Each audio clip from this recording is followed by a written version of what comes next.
امشب در 24 خروج نازنین بنیادی از شورای همبستگی. چرا ائتلاف اپوزیسیون ایرانی دوام نداشت؟ گفتگو با شیرین عبادی، یکی از اعضای این شورا، تا لحظاتی دیگه. تلاش تازه برای بستن راه دیپلماسی واشنگتن با تهران. ده‌ها دیپلمات سابق آمریکایی در نامه‌ای به بایدن خواهان فشار حداکثری به ایران شدند. و نارضایتی واشنگتن از بازگشت دمشق به اتحادیه عرب. آیا سوریه زمین اصلی برای بازی جمهوری اسلامی در منطقه میشه؟ از واشنگتن دی سی این 24 است با فرداد فرحزاد. سلام و وقت بخیر. ساعتی پیش نازنین بنیادی با انتشار توییتی از ترک شورای همبستگی برای دموکراسی و آزادی در ایران خبر داد. خانم بنیادی گفته مثل همیشه برای استقرار حکومتی دموکراتیک و سکولار بر پایه اعلامیه جهانی حقوق بشر در کنار مردم ایرانه. خانم بنیادی علت خروجش رو از شورای همبستگی توضیح نداده، اما نوشته که در این مسیر فراز و نشیب‌های زیادی رو تجربه کرده و گفته همواره سعی داشته صدای مردم ایران باشه.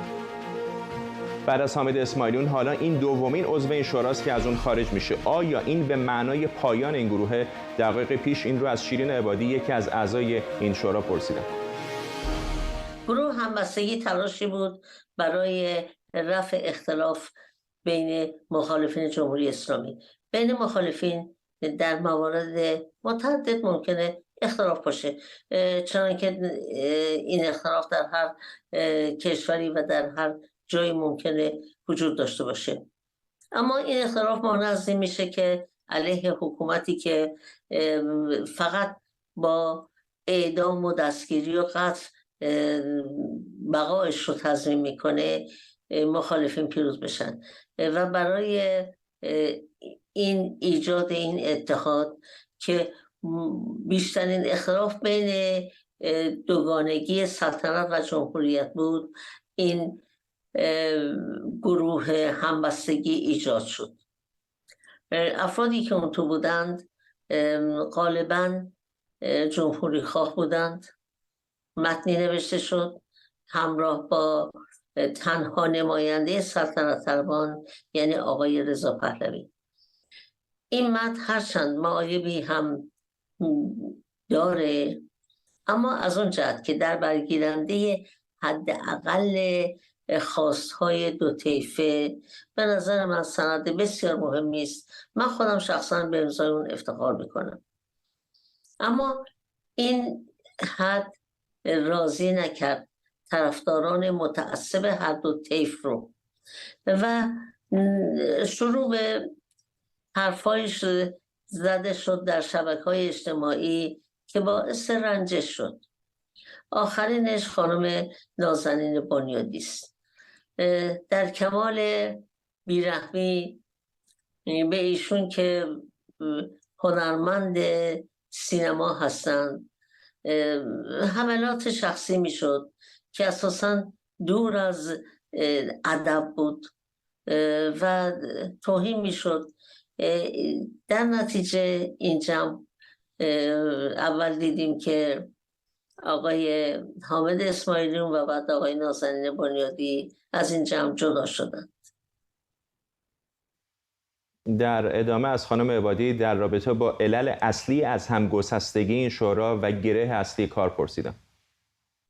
گره کار بخوام خلاصه کنم شبکه‌های اجتماعی. برای اینکه در شبکه‌های اجتماعی افراد با هویت‌های مجعول میآیند و ناسزاگویی میکنند.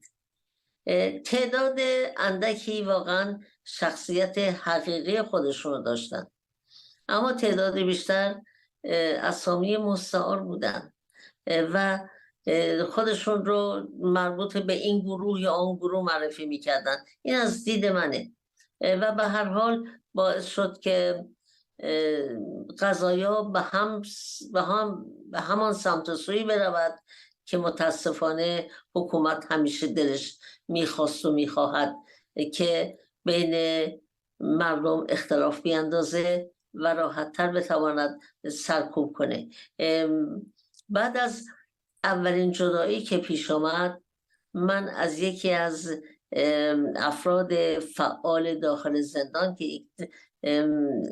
داخل ایران که جوانی هم هست با من در ارتباط بود، برای من نوشت وقتی که این گروه شکل گرفت دیدید که اعدام ها رو متوقف کردن، عفو دادند، حکومت کمی ملایمتر شده بود، برای اینکه فکر میکرد آلترناتیو قوی از متحدین شکل گرفته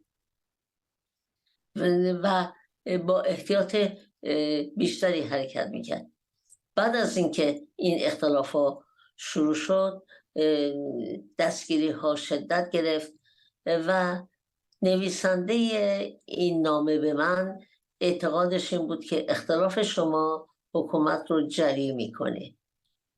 به هر حال متاسفم اما کار به اینجا کشیده، اما از دید من پایان کار نیست. کار سخت‌تره، ولیکن ایجاد ائتلاف و اتحاد وظیفه تک تک مخالفین حکومته. خوشبختانه میبینیم که الان چندین گروه نسبتاً بزرگ و پرسابقه تر از ما با هم دیگه ائتلاف کردن، یعنی شورای گذار و شورای تصمیم و حزب مشروطه ایران، اینها با هم ائتلاف کرده بودند و این ائتلاف رو دارن ادامه میدن. حالا بایستی ببینیم در آینده گروه ما و یا سایر گروه ها چگونه با هم دیگه ائتلاف میکنن.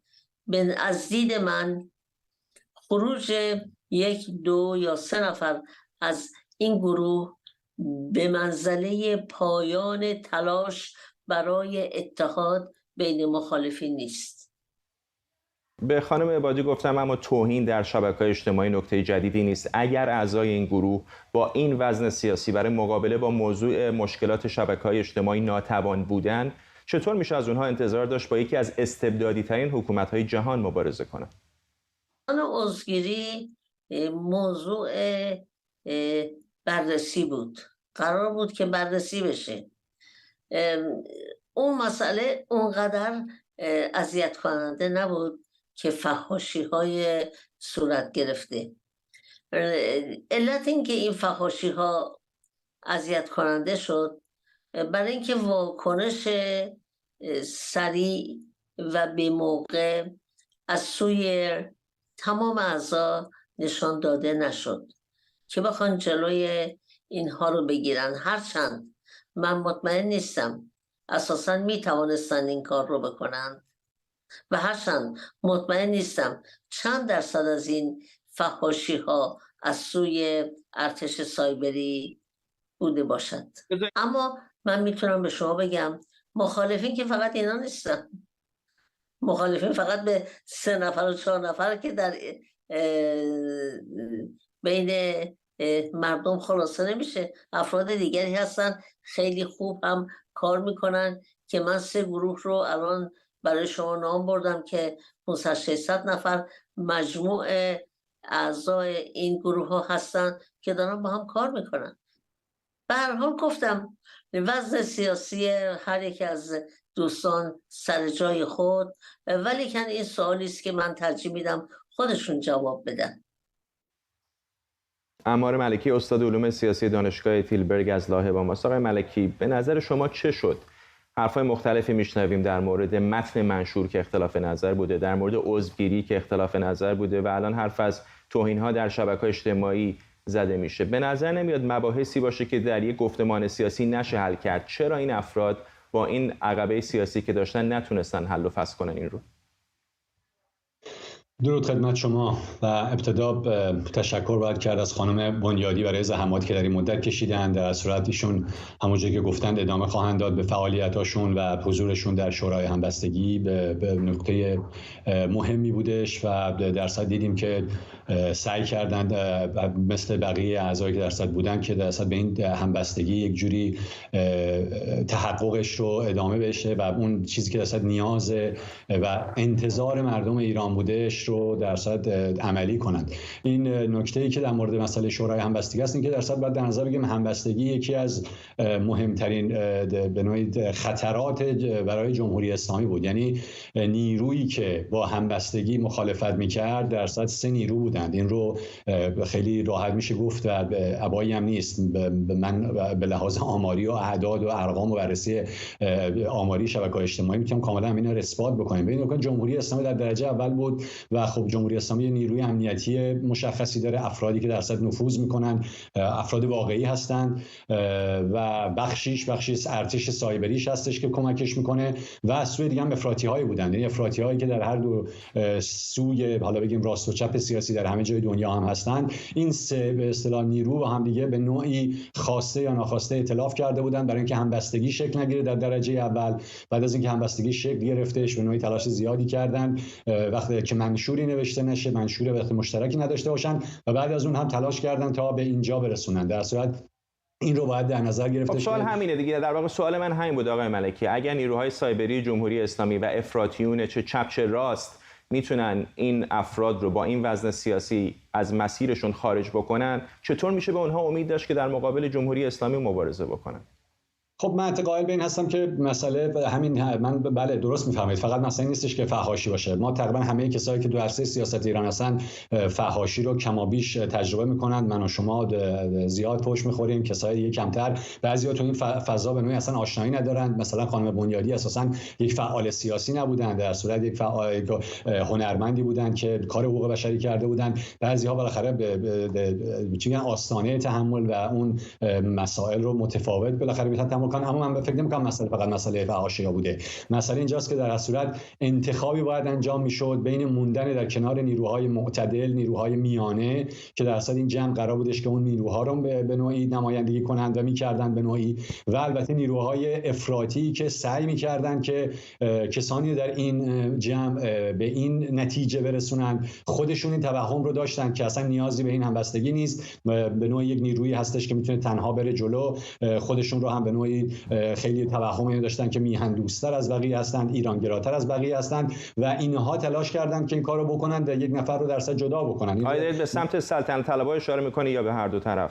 بله، ناکنید سلطنت طلب‌های افراطی هستند و البته اون سو هم هستن. گفتم درصد ما تو به لحاظ آماری این رو می‌بینیم که کاملا 10% سلطنت طلبان افراطی ما داریم، ما رو 25% پادشاهی خواه داریم، 15% مشروطه خواه هستند، کسانی هستند که معتقد به دموکراسی هستند و 10% هستند کسانی که خواهان سلطنت مطلقه هستند. اینها در سوالاتی که پاسخ دادن ما اینها رو می‌تونیم بفهمیم. ولی خود شاهزاده رضا پهلوی من شاید در 20 مصاحبه مختلف دیدم که به کرات در مورد نظام سیاسی آینده ایران میگه که بعد در پای صندوق‌های رای مشخص بشه. حتی در مواردی بوده که به نظر می اومده که حتی گرایش‌های جمهوری خواهانه داره و حتی در همین شورا هم اگر به یاد داشته باشید، نمیدونم مصاحبه منو با حامد اسماعیلون دیدید یا نه، اون خودش بود کسی که اول دستش رو دراز کرد رفت در نمایش فیلم آقای اسماعیلون شرکت کرد. آقای اسماعیلون کمی سرد بود رابطش بود. حتی در اون جلسه جورجتاون اگر به یاد داشته باشید، اون فیلمی که فکر میکنم مسیح علی نژاد گرفته بود، مشخص بود که آقای اسماعیلیون شاید خیلی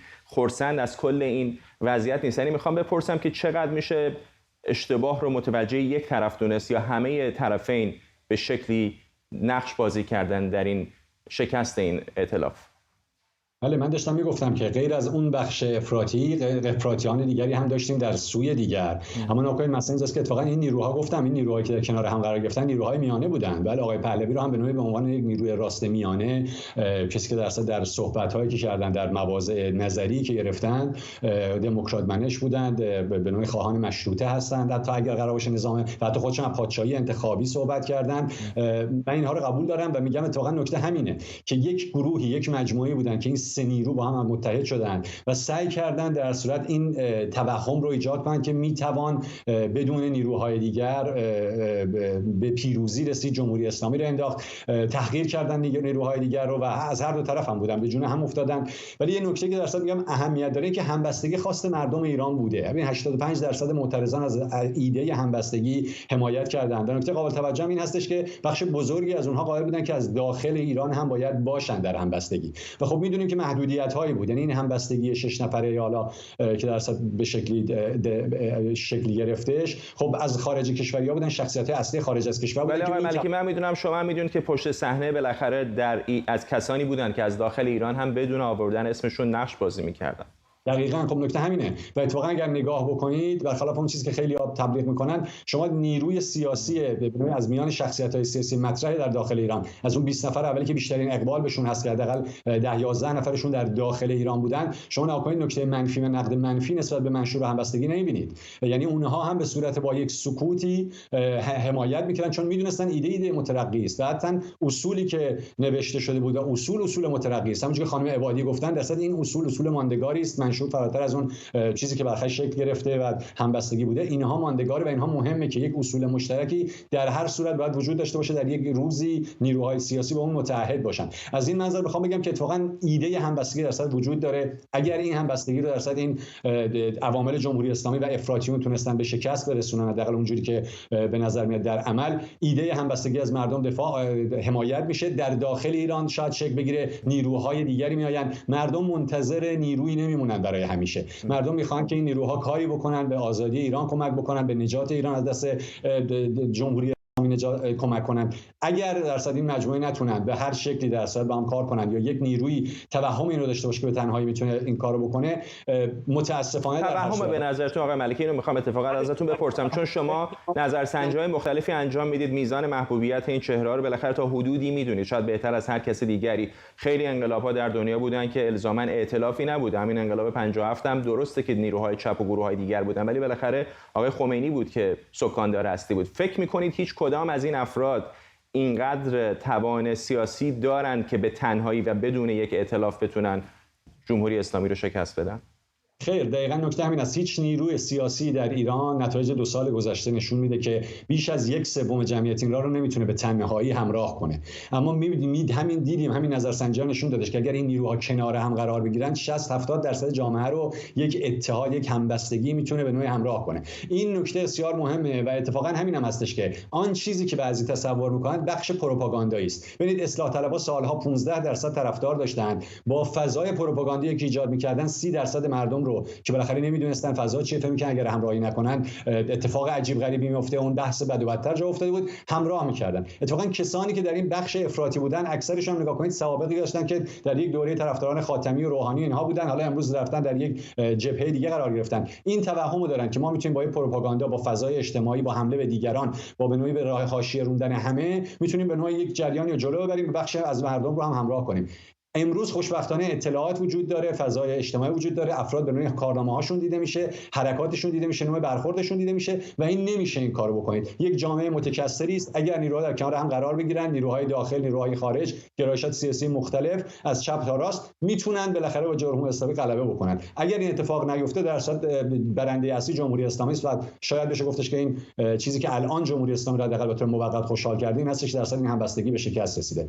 آقای ملکی، در بین جمهوری خواهان بالاخره هر کسی میتونه رئیس جمهور ایران بشه، حداقل روی کاغذ. در مورد سلطنت طلبها اما یک نام هست و اون نام آقای رضا پهلوی است. چقدر فکر میکنید این موضوع او رو در موقعیت دشوار قرار داده؟ خودتون اشاره کردین که به نظر میاد که آدم دموکراتی هست، شاید به مرکز بیشتر گرایش داشته باشه تا به راست، اما چقدر کار او رو دشوار میکنه با توجه به طیف متفاوتی از طرفداران که داره، از راست میانه تا راست افراطی؟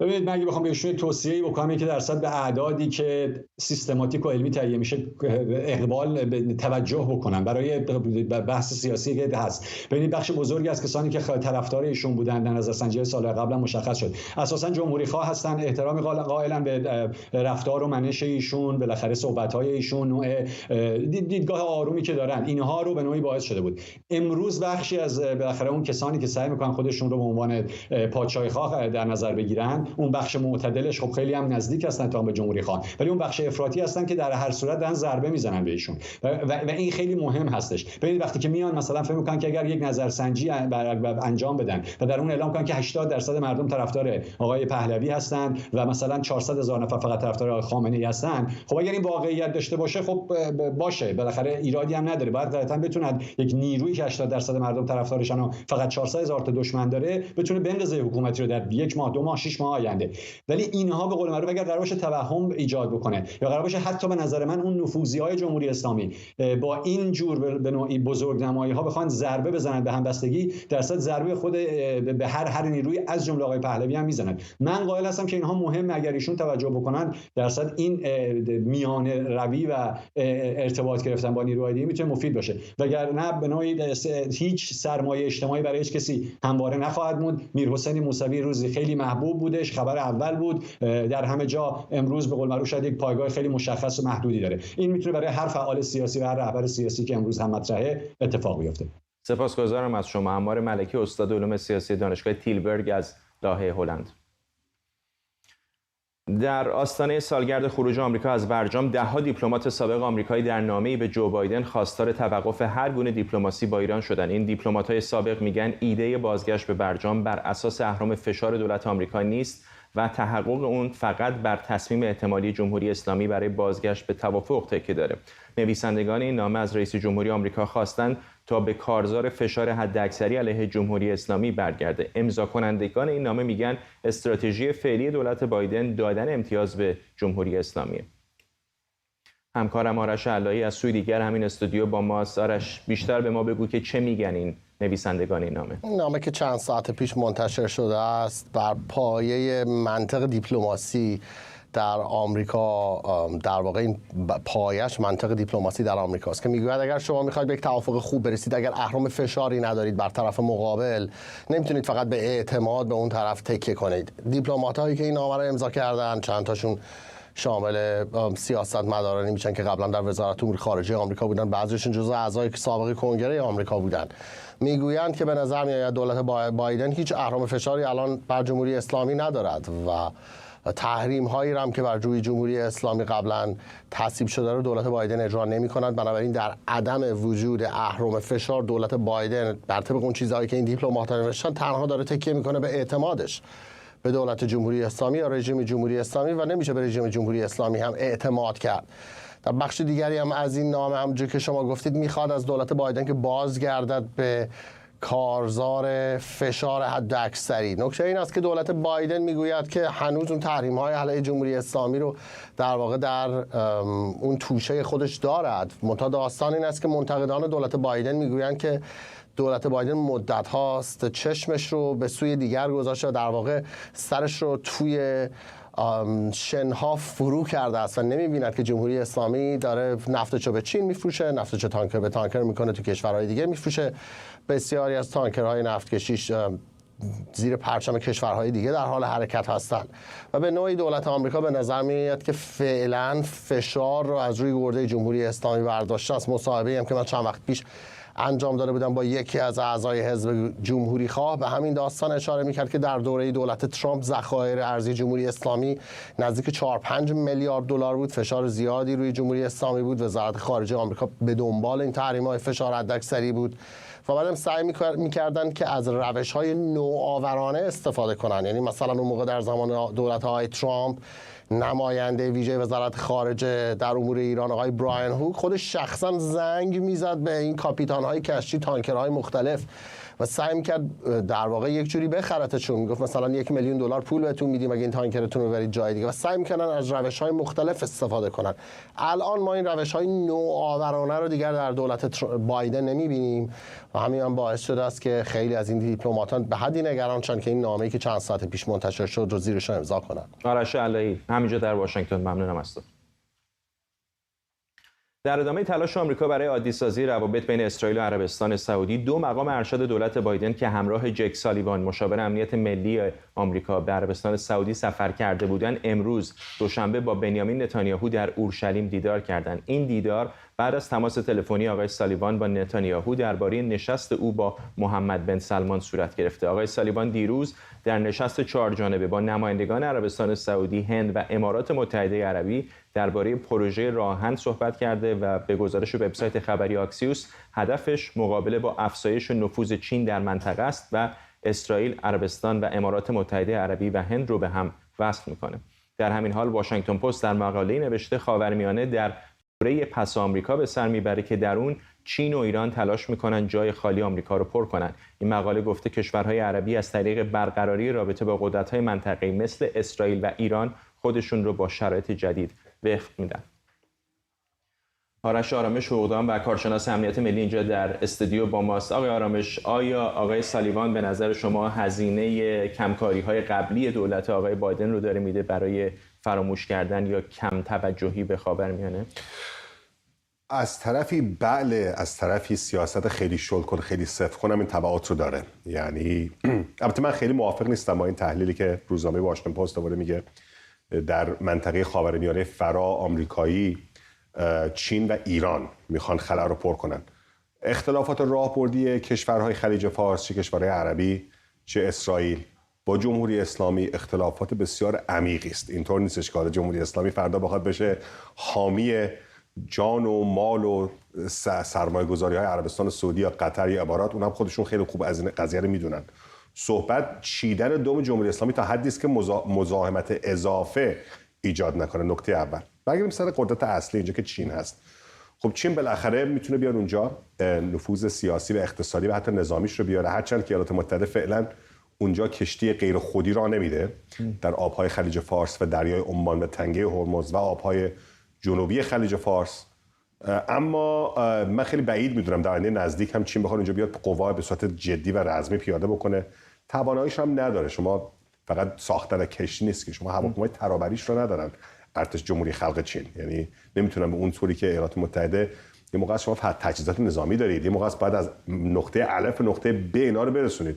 خب اینا رو که سوار اسب و احشام که نمیشه کرد، یا و بعضی موقع با کشتی بود، ولی فقط هم کشتی نیست، یعنی ترابری متوجهم. علاوه بر بحث مثلا نقشی که الان در توافق بین تهران و ریاض بازی کردن به عنوان یک میانجیگر، گزارش‌های وجود داره که چین در بیابان‌های عربستان سعودی موشک‌های بالستیک داره کمک می‌کنه به این کشور بسازن. عادل الجبیر وزیر خارجه پیشین عربستان سعودی در مصاحبه با CNBC تکذیب نکرد، گفت ما از همه امکانات لازم برای دفاع از کشورمون استفاده می‌کنیم. بنابراین نشون میده که نقشی که چین داره اونجا بازی می‌کنه خیلی پررنگ‌تر از یک شریک تجاری فقط. پررنگ‌تر شده. بعدم شما ببینید همیشه موقعی که میایم میگیم کسی که جای حضور نداشته الان مقدار حضور داره، این مقدار پررنگ به نظر میاد.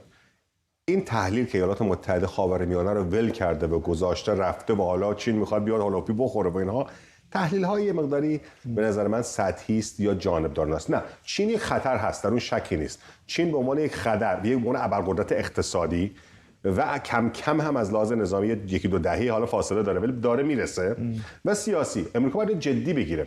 ولی یه عده دوست دارن میگن که بله دیگه دوره آمریکا تموم شده رفت. نه، اگر شما فکر می‌کنید توی 50 60 70 سال آینده می‌خواید اسمی از آمریکا نشنوید، توی کره خاکی اشتباهی زندگی می‌کنید. هنوز که هنوزه تا آینده نزدیک، تا موقعی که ما زنده هستیم و به اعتماد فرزندان ما اینا، ایالات متحده اگر ابرقدرت مطلق نباشد، یکی از 2 شاید 3 ابرقدرت و ابرقدرت قادر خواهد بود. اینطور نیست که چین بیاد کاملا گوی رقابت رو، گوی سبقت رو ببرد از اینا، برو باید از اینها.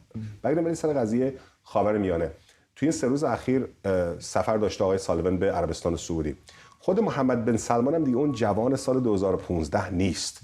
کسی بود که بالاخره یک یه آتشی داشت، یک سری بسیار اصلاحات کرد، سرکوب هم کرد، از افراد خانواده خودش رو گرفت تا افراد دیگری که بالاخره از روزنامه‌نگار کشتن، تا آدمای دیگری که در عربستان سعودی، کشورهای هم پیمان عربستان یا کشتن یا زندانی کردن. ولی اصلاحات بسیاری هم کرد. نمیگم حسنه بود یا کار مذمومی بود، ولی بعد الان ولی نگاه میکنه جنگ یمن اونطور که میخواسته نرفته. یه سری هم از جمهوری اسلامی براش خب آدم کشتن و به قول معروف تلفات دادن یه مقداری آسان‌تر.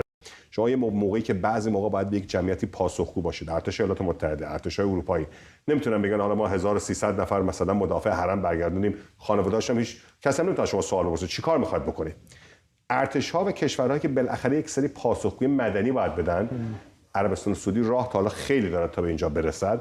ولی به عنوان متحد ایالات متحده شما نمیتونید برید در یک کشوری هم بمباران سنگین هوایی بکنید، هرچند که حوثی‌ها یک گروه تروریستی بسیار مذموم هستند، اما بالاخره شما با هر کسی نمیتونید به روشی که خودشون میجنگن بجنگید. یه استانداردهایی رو باید نگه دارید. پس مسئله به یمن بود.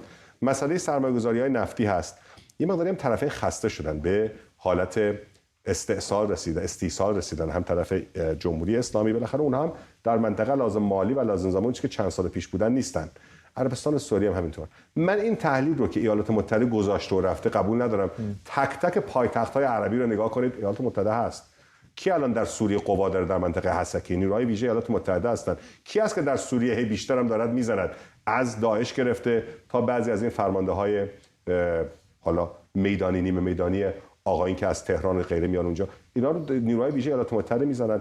اسرائیل متحده اصلی کیه؟ متحد ایالات متحده است. روابط راهبردی ایالات متحده با اسرائیل، سعودی، امارات، قطر، بحرین، عمان، اردن، همینجوری بیان پایین تا مصر، کجا و حالا چین یک چند دهه راه داره. تازه اینا همه میدونن متحد اصلی پکن در منطقه ریاض و دوحه و منام و عمان نیستن، فعلا تهرانه. متحد راهبردی نیست ولی فعلا دارد به اینها خوب فعال میداد. به خاطر شما نمیتونید بیاد بگید از ما حمایت بکن ولی دشمن ما رو هم حامی باش. به نظر من این تحلیل تا جای غلطه و فعلا تا موقعی که ما تا به آینده تا آینده بسیار دور نه چندان نزدیک ایالات متحده تسلطش حفظ خواهد کرد. ممنونم از شما آرش آرامش شوقدان و کارشناس امنیت ملی. دولت ایالات متحده با انتقاد از پذیرش مجدد سوریه در اتحادیه عرب گفته در شرایط فعلی دمشق سزاوار بازگشت به این اتحادیه نیست و در تمایل بشار اسد رئیس جمهوری سوریه برای حل بحران ناشی از جنگ داخلی در این کشور ابراز تردید کرده. شورای وزیران خارجه 22 کشور عضو اتحادیه عرب دیروز طی نشستی در قاهره رسما از تصمیم این نهاد برای پذیرش بازگشت سوریه بعد از 12 سال خبر دادند.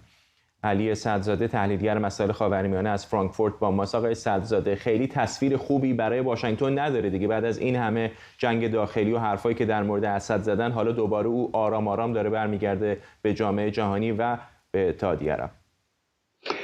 برگشت آقای اسد به جامعه عرب اگر بخواد واقعا صورت بگیره محدود به افتتاح سفارتخانه ها، بازدید از همدیگه و اینها نیست، چون شما میدونید کشورهایی هستن با همدیگه روابط سیاسی دارن و در حال جنگ هستن. عراق و ایران 8 سال جنگ میکردن، عراق در تهران سفارت داشت. بنابراین افتتاح سفارت به معنای رابطه با دنیای عرب نیست. این کشورهای عربی که تصمیم گرفتن با سوریه رابطه برقرار کنن یک کمیسیون 5 نفره درست کردن متشکل از اردن، مصر، عربستان سعودی و لبنان که اینها نظارت بکنن که شروطی رو که قرار است آقای اسد انجام بده به تحقق پیدا میکنه یا نه. یکی از این شرط ها خب مواد مخدره نباید فرستاده بشه، چون اسد و نزدیکانش هستند که مواد مخدر بسیار زیادی تولید میکنن و به خصوص به لبنان و عربستان سعودی صادر میکنن. سوال دوم این است، مسئله دوم اون چیزی که نه به خاطر مسائل انسانی یا دفاع از شهروندان سوری بلکه مسئله خودشونه. اردن بایستی یک میلیون بیش از 1 میلیون پناهنده را پول بده، سازمان بده، مسکن بده. لبنان به همین طریق. کم کم در ترکیه هم مسئله پناهندگان سوری تبدیل به مسئله اصلی مبارزات انتخاباتی آقای اردوغان و دیگر مخالفین شده. اینه که برای سوریه شرط تعیین، یعنی برای آقای اسد شرط گذاشتن که تو باید شرایط بازگشت این آواره ها رو فراهم کنی که ما رو از این فشار نجات بدی. آقای سعدزاده ببخشید حرفتون رو قطع می‌کنم، برای ایران ترجمه این چه خواهد بود؟ آیا به نفع جمهوری اسلامی یا به ضررشه؟ برای ایران به هیچ وجه. شرط هایی که گذاشتن یعنی دوری از ایران. همین الانی که ما با شما صحبت میکنیم خبر میرسه از شهر بوکمال و از شهر المیادین سوریه که بنرها، پرچمها و عکسهایی رو که از خامنه ای، حسن نصرالله در میادین و معابر بودن اینا رو دارن پایین میکشن. حالا این چقدر سوری هست چقدر واقعی؟ اسد بایستی به مصر، به عربستان سعودی، به امارات، به مراکش به خصوص نشون بده که از ایران فاصله گرفته. حالا سوری یا باقی نه. ولی به این راحتی آیا خواهد بود برای سوریه بعد از این همه حمایت تهران که خودش رو دور بکنه از این کشور؟ برای اسد راحت. از اسد خیلی چیزها رو فراموش میکنه. اسد وفادار نیست، ولی اگر اسد ببیند که این کشورهای عربی که باشون روابط برقرار کردن حاضر هستن کمک واقعی بکنن به اسد، یعنی در بازسازی شرکت کنن، بهش کمک مالی بکنن، سعی کنن که اسد وارد جامعه جهانی بشه و ورود به جامعه جهانی فاصله بیشتر از ایرانه. اینه که دست به این کار خواهد زد، چون حفظ قدرت براش از همه مهمتره. حتی روسیه و ترکیه هم به نفعی طرفدار این جامعه عرب هستن. اینه که من فکر نمی‌کنم ایران باری ببره. و این تحلیلی که در بعضی از روزنامه‌ها خوندم، مثلا در فورین افر آمریکا نوشته بود که گویا آمریکا باخته و ایران برنده شده، این چنین نیست. ایران از استیصال رفته تن داده. و یه چیز دیگه هم فراموش نکنید، چین امضا کرده پای قرارداد چین و ایران به عنوان قدرت ضامن اجرای این قرارداد. یکی از مفاد این قرارداد میگه فعالیت‌های شبه نظامیان ایران در کشورهای منطقه باید پایین بیاد و این بردی برای جمهوری اسلامی نیست، مگر اینکه جمهوری اسلامی پول داشته باشه، پرسنل داشته باشه، تکنیک داشته باشه و بتونه با شرکت‌های ترکی و اماراتی و دیگران رقابت بکنه. ممنونم از شما. علی سعدزاده، تحلیلگر مسائل خاورمیانه از فرانکفورت آلمان. و در نیویورک دادگاه استماع آخرین دفاعیات در پرونده شکایت جین کارول علیه دونالد ترامپ در جریانه. خانم کارول که نویسنده است، رئیس جمهوری سابق آمریکا را متهم کرده در سال 1375 در رختکن فروشگاهی در نیویورک به او تجاوز کرده و سالها بعد در تلاش برای انکار این موضوع به آبروی او لطمه زده. وکیل آقای ترامپ گفته موکلش از حق شهادتش در دادگاه صرف نظر کرده. او گفته ترامپ معتقد اعضای هیئت منصفه متوجه خواهند شد که خانم کارول نتونسته پرونده متقاعد کننده ای رو به دادگاه ارائه کنه. روز چهارشنبه آقای ترامپ از طریق ویدیو کنفرانس در دادگاه حاضر شد و به هیئت منصفه گفت ادعای خانم کارول ساختگیه. اگه این اتفاق میافتاد ظرف چند دقیقه بعدش گزارش میشد. داریم درباره یکی از طبقه‌های اصلی و فکر کنم مهمترین طبقه فروشگاه بزرگ صحبت میکنیم. فروشگاهی که اتفاقا بسیار شلوغه. ادعا شده من اونجا بودم. منظورم اینه که این مضحک‌ترین و مشمئز کننده ترین داستانه. این فقط یه داستان ساختگیه. جلوی شما یه عکس سیاه و سفیده. آیا این همون عکسیه که شما پیشتر بهش اشاره کردید؟ فکر کنم آره. یادت میاد اولین بار این عکس رو کی دیدی؟ در جریان همین روند دادگاه دیدمش. حدس میزنم این مرد شوهرش جان جانسونه که مجری برنامه ABC بود. فکر میکردم مرد خوبیه، یعنی نمیشناسمش ولی فکر میکنم تو کارش خیلی خوبه. من حتی نمیدونم اون زنه کیه. فکر کنم نمیدونم کیه. مارلاس؟ شما میگید مارلا تو این عکسه؟ اون مارلاس، آره، اون همسر منه. به کدوم زن تو این عکس اشاره میکنی؟ کسی که شما حالا دارین بهش اشاره میکنین جین کارول بود و زن سمت راست همسر اون زمان شما ایواناست. نمیدونم، همین عکس بود. فکر کنم اون مرد جان جانسون باشه. اون زن کارول هستش. عکس برای من خیلی شفاف نیست. البته اشاره بکنم که این جلسه استشهاد یا به قول آمریکایی دپوزیشن بود، نه خود دادگاه. همکارم مریم رحمتی از مقابل دادگاه منهتن در نیویورک با ماست. مریم، چطور داره میگذره روند این پرونده؟ خب فرداد، پس از 2 هفته برگزاری جلسات متعدد دادگاه، حالا هیئت منصفه به زودی تصمیم خواهد گرفت که دونالد ترامپ رو متهم به تجاوز بدونه یا نه. قرار هست که روز سه‌شنبه هیئت منصفه رأی خودش رو صادر بکنه. این در حالیه که دونالد ترامپ تا بعد از ظهر روز یکشنبه فرصت داشت تا به دادگاه منهتن اطلاع بده که در این جلسه دادگاه شهادت خواهد داد یا نه، که وکیل دونالد ترامپ جو تاکوپینا اطلاع داده که دونالد ترامپ در جلسات دادگاه حاضر نخواهد شد و از حق شهادت خودش چشم پوشی خواهد کرد. دلیلی که دونالد ترامپ برای این موضوع بیان کرده این هستش که او باور داره که هیئت منصفه بدون شهادت او هم میتونه تشخیص بده که جین کارول در واقع پرونده قوی رو در مقابل دونالد ترامپ نداره. جین کرول متهم کرده دونالد ترامپ رو که 3 دهه گذشته در یکی از معروفترین فروشگاه‌های منهتن برگدورف گودمن به او تجاوز کرده و پس از اون هم تلاش کرده که جین کرول رو در فضای مجازی بدنام بکنه. خانم کرول در سال 2020 بود که کتابی منتشر کرد که در اون کتاب متهم کرد دونالد ترامپ رو به تجاوز به خودش و حالا دونالد ترامپ میگه کرول به خاطر فروش کتابش این دادگاه رو و این شکایت رو علیه او ثبت کرده و این دادگاه رو مسخره کرده دونالد ترامپ و تمام اتهامات علیه خودش رو رد کرده.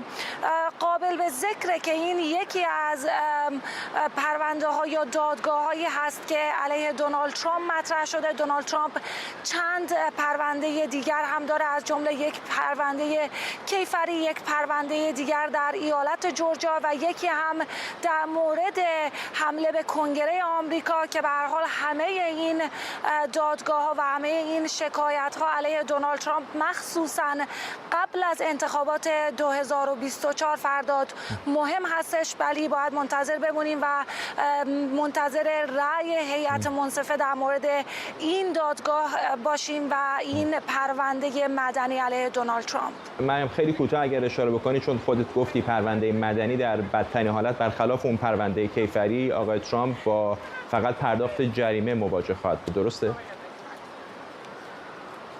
دقیقا همینطوره و باید دادگاه نیویورک فردا تصمیم بگیره.